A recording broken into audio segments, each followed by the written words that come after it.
सन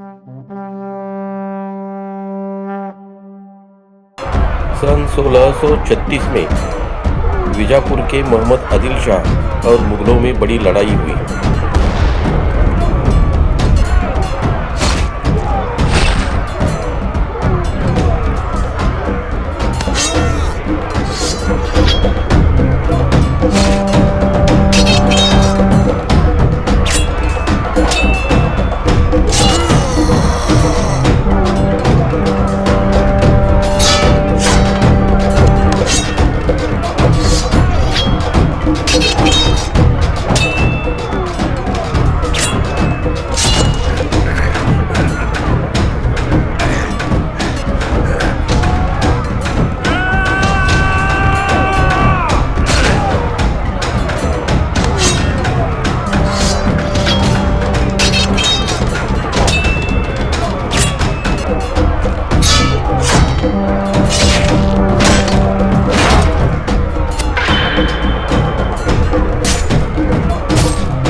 उस लड़ाई में मुगलों का पराभव हुआ और उन्हें रणांगण छोड़ के भागना पड़ा। बाजी मुरार नाम के योद्धा का पराक्रम आदिल शाह की नजरों में आया। बाजी मुरार, आपका युद्ध कौशल्य बहुत ही बढ़िया है। मुगलों के विरुद्ध आप बहुत ही खूब लड़े। आज से आप हमारे साथ रहेंगे। और आदिल शाह ने बाजी मुरार को उमराव बहुमान का किताब बहाल किया।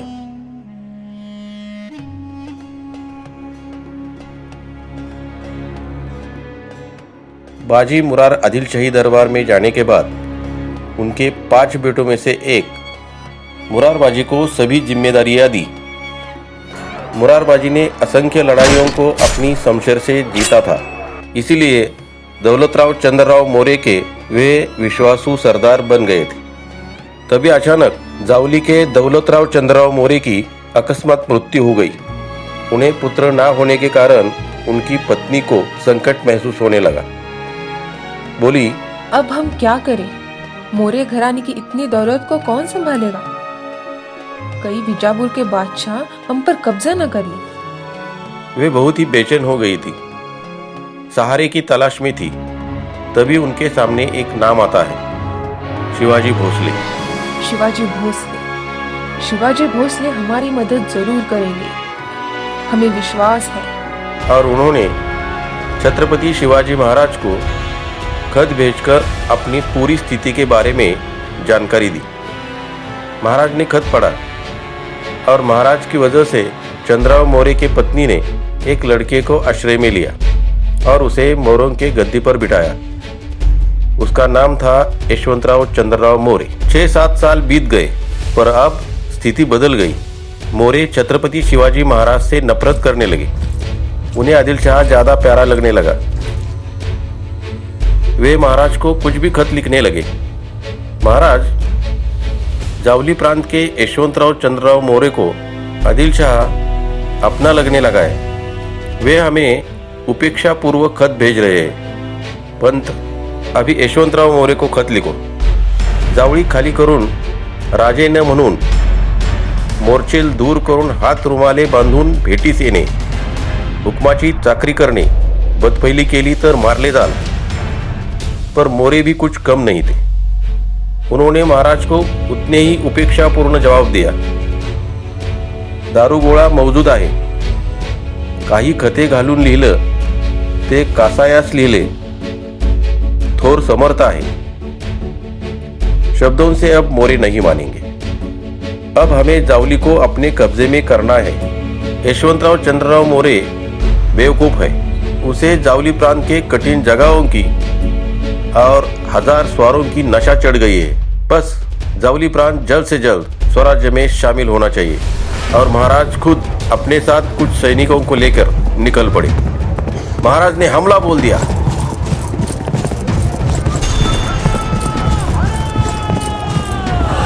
मोरे इधर उधर भागने लगे. वे भी पलटवार करने लगे. मोरे और उनके सिपाहियों को मराठों ने चारों ओर से घेर रखा था.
तभी मराठों के संभाजी काऊजी कोंडाळकर ने यशवंतराव मोरे के खास कारभारी हनुमंत मोरे को मार दिया. ये देख के सभी मोरे डर गए और जावली हाथ से निकल रही है ये देखकर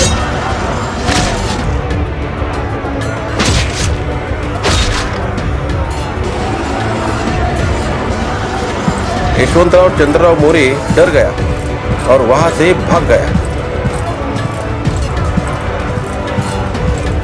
तभी मोरों की फौज में एक पट्टावीर बड़ी ताकत से लड़ रहा था. वे किसी को भी 1 इंच भी आगे बढ़ने नहीं दे रहा था. उसकी बेहतरीन शमशेर और ताकत देख के महाराज खुश हुए. उस वीर का नाम था मुरारबाजी देशपांडे.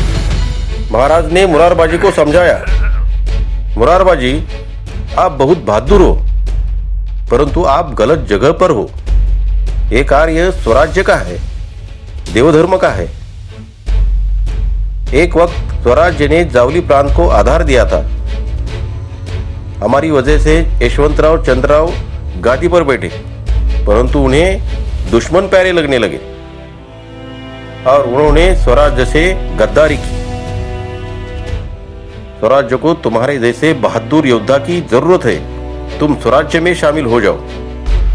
मुरारबाजी को सत्य समझ में आ गया और वो महाराज के आश्रय में आ गया. महाराज ने मुरारबाजी को महत्वपूर्ण पुरंदर किले की जिम्मेदारी दी और उसे किलेदार बनाया. और एक वक्त के मोरे घराने के धारकरी अब स्वराज्य के किलेदार बन गए.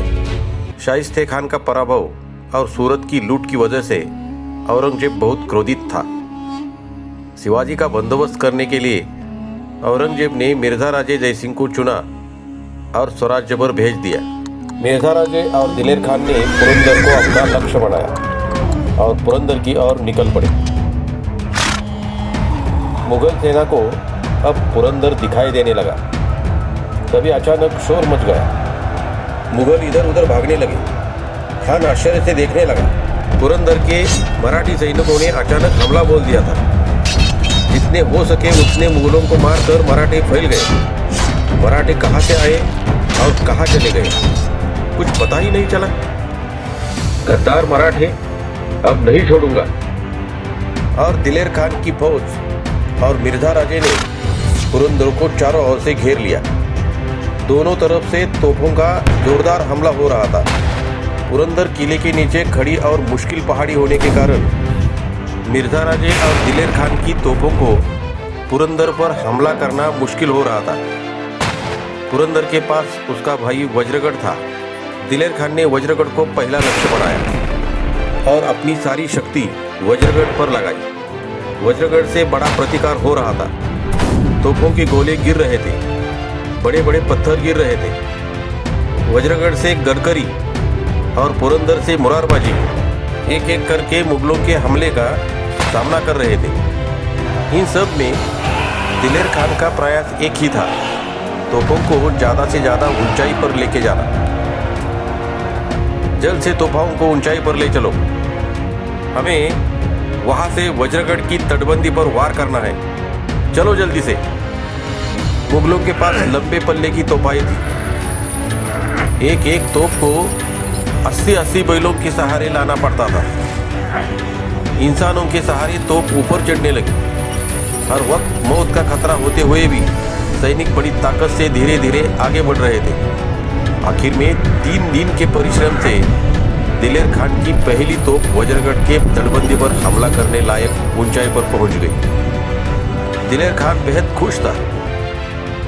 वज्रगढ़ से 300 मराठी सैनिक जोरदार हमला कर रहे थे। पुरंदर से वज्रगढ़ को अभी मदद मिलने की कोई गुंजाइश नहीं थी। पुरंदर को मुगलों ने चारों ओर से घेर लिया था। फिर भी सिर्फ 300 मावले हजारों की सेना से बड़े शौर्य से लड़ रहे थे। 3 दिन तक मराठे लड़ते रहे। तीसरे दिन मुगलों की फौज भयानक मुश्किल पहाड़ी पर आ पहुंची। अब मुगलों की तोपाएं जोरदार हमला करने लगी। तोपों की मार से वज्रगढ़ का एक बुरुज गिर गया। मुरारबाजी को अब वज्रगढ़ की स्थिति दिखाई दे रही थी, पर वे कुछ भी नहीं कर सकते थे। आखिर में मुगलों की फौज ऊपर आ पहुंची। शमशेर, भाले, पट्टे चलने लगे। घनघोर लड़ाई शुरू हो गई। सिर्फ 300 मराठे हजारों मुगलों से लड़ रहे थे। मराठों ने मुगलों के 80 सैनिक मार दिए और 110 जख्मी कर दिए। आखिर में मराठों ने हथियार रख दिए। मिर्जा राजे ने उन्हें अभय दिया और उन्हें छोड़ दिया। वज्रगढ़ अब मुगलों के कब्जे में था। पुरंदर का खतरा और बढ़ गया था। महाराज का पुरंदर पर पूरा ध्यान था। पुरंदर को मुगलों ने घेर लिया था। फिर भी महाराज ने मुरारबाजी की सहायता के लिए पुरंदर पर सेना भेजने की ठान ली। धाड़सी मराठे सैनिक दारूगोला लेके रात के अंधेरे में भागते हुए हजारों मुगलों की नज़रों से चुपके बिना आवाज़ किए पुरंदर के केदार दरवाजे तक आ पहुँचे। पुरंदर ने उन्हें पहचान लिया और अंदर लिया। सेना और दारूगोला की सहायता आने से मराठों में नई उम्मीद जागृत हुई। ये खबर दिलेर खान तक पहुंच गई और वो बहुत गुस्सा हो गया और पूरी ताकत से पुरंदर पर हमला करने लगा। मुरारबाजी भी चुप नहीं बैठे थे। सही वक्त आने पर वे भी मुगलों पर हमले कर रहे थे। एक रात्रि को ऐसे ही मुरारबाजी ने छापा डालने का निश्चय किया। उस रात मराठों का एक गढ़ चुपके से नीचे उतरा और बेसावत मुगलों पर अचानक हमला बोल दिया। कुछ मराठों ने बहुत सारी तोपाओं को निकामी कर दिया। सब लोगों को पता चलने के पहले ही वे कई मुगलों को मार के जख्मी करके और तोपाओं को निकामी करके मराठे पुरंदर पर वापस पहुंच गए। दिलेर खान और मिर्जा राजे चौंक गए। दोनों जमकर हमला कर रहे थे। 2 हफ्ते बीत गए। मराठे सफेद बुरुज से जोरदार हमला कर रहे थे। मराठों के हमले से मुगलों का बहुत नुकसान हो गया। मराठों का पराक्रम देख के मिर्जा राजे चकित हो गए। दिलेर खान ने जानकारी हासिल करके एक नई और मुश्किल योजना बनाई। उसने सफेद बुरुज के नीचे गड्ढा खोदने की सोची और मुगल सैनिक आगे बढ़े। वो सफेद बुरुज के नीचे गड्ढा खोदने लगे, परंतु मराठों ने भी ठान लिया था कुछ भी हो पर आखिरी दम तक लड़ेंगे। मराठों ने भी योजना बनाई थी, अगर सफ़ेद बुरुज को मुगलों ने काबिज किया तो आगे क्या करना है। सफ़ेद बुरुज के पीछे और एक बुरुज था। काला बुरुज। इन दो बुर्जों को जोड़ने वाली एक भक्कम तटबंदी थी। उस तट में दारूगोला जमा कर रखा था। अगर मुगलों ने सफेद बुरुज काबिज कर लिया तो वे यहाँ जमा होंगे। एक बत्ती देते ही सभी मुगल एक वार में नीचे गिर जाएंगे। सूरज ढल रहा था। सफेद बुरुज से 80 मराठे लड़ रहे थे। अचानक बड़ा धमाका हुआ। क्या हुआ कुछ समझ में नहीं आ रहा था। सफेद बुरुज के 80 सैनिक अचानक हवा में उछल गए। मुगलों को उड़ाने के लिए रखा गया दारूगोला अचानक भड़क गया और 80 मराठे वीरगति को प्राप्त हुए। अंधेरा छा गया। बहुत धुआं आसमान में छा गया। दिलेर खान को भी समझ में नहीं आ रहा था आखिर क्या हुआ है। हुजूर क्या हुआ है? हुजूर बहुत बड़ा धमाका हुआ है। मराठों ने हमारे लिए किया हुआ नियोजित दारूगोला उन पर ही फूट गया और मराठों के 80 सैनिक मारे गए। दिलेर खान खुश हो गया। खुदा रहम दिल है। हजारों सैनिक जो पूरी महीने की प्रयास से ना कर सके वो खुदा की मेहरबानी से आज हो गया। दिलेर खान के सैनिकों का हौसला बढ़ गया। अब वे सफेद बुरुज पर आ गए और उन्होंने काले बुरुज को अपना लक्ष्य बनाया। सफेद बुरुज से काले बुरुज पर तोपों का मारा होने लगा। उस हमले से काले बुरुज के मराठे जख्मी होने लगे। पुरंदर की माची को मुगलों ने अपने कब्जे में कर लिया। ये हार मुरारबाजी को सहन नहीं हुई और घनघोर लड़ाई शुरू हुई। मुरारबाजी ने रुद्रावतार धारण कर लिया था। वज्रगढ़ और सफेद बुरुज हाथ से जाने के अपमान में मुरारबाजी पागलों की तरह लड़ रहे थे। मराठों के और मुरारबाजी के भयानक हमले से मुगल सैनिक घबरा गए। ये देख के दिलेर खान चौंक गया। मुरारबाजी एक एक को काट के आगे बढ़ने लगे। उनकी नजर दिलेर खान पर थी। मुरारबाजी का शौर्य देखकर दिलेर खान बहुत डर गया। ये मराठे तो सफेद बुरुज के धमाके से भी ज्यादा भयंकर है। तौबा तौबा, ये तो शैतान है शैतान। शिवाजी के मावले ऐसे तो शिवाजी कैसा होगा? अचानक खान के मन में कुछ आ गया और वो बोला, रुको। मुरारबाजी रुक गए। जय मर्दाना, जय बहादुर। तुम्हारी ये जंग बहादुरी देखकर मैं निहायत खुश हुआ हूँ। तुम हमारे साथ चलो, हम तुम्हारी शान रखेंगे। बहादुर चलो, हमारे साथ चलो। खान के ये लफ्ज सुन के मुरारबाजी को अपमान महसूस हुआ और मुरारबाजी ने भी खान को जवाब दिया, खान मतलब क्या है तुम्हारा? मैं शिवाजी महाराज का सिपाही हूँ। तुम मुझे फितूरी सिखाओगे? है? भाड़ में जाए तेरा इनाम और बख्शीश। मुझे नहीं चाहिए तेरा इनाम, मुझे सिर्फ तेरा सिर चाहिए, सिर। मुरारबाजी जोर से चिल्लाए और दिलेर खान की ओर तेजी से बढ़ने लगे। खान ने जल्द से बांध को निकाला और मुरारबाजी पर वार कर दिया। मुरारबाजी को बांध लग गया।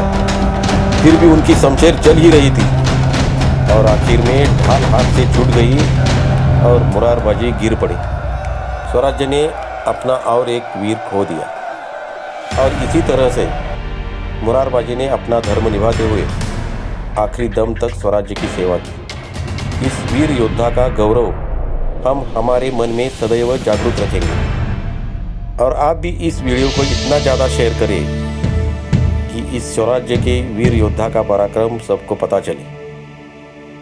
और अपने इस चैनल को सब्सक्राइब करना ना भूले। जय भवानी, जय शिवराय।